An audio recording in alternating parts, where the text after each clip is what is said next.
Good evening, tutor and classmates. Welcome to the UNATS Group 59 English Forum. Today we will talk about Guillermo Arturo Prieto Larrota, Nahuas Pirri.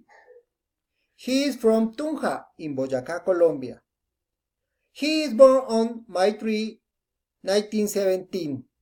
Today he is 48 years old. He is graduated zootechnician from the National University of Colombia. He is also a journalist. He began his career in journalism thanks to one of favorite hobbies, the photography. Other habit is extreme sports. He was very successful in the program El Mundo Según Pirri.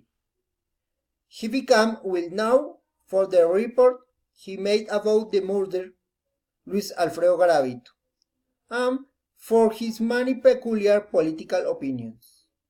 Thanks until a next blog post.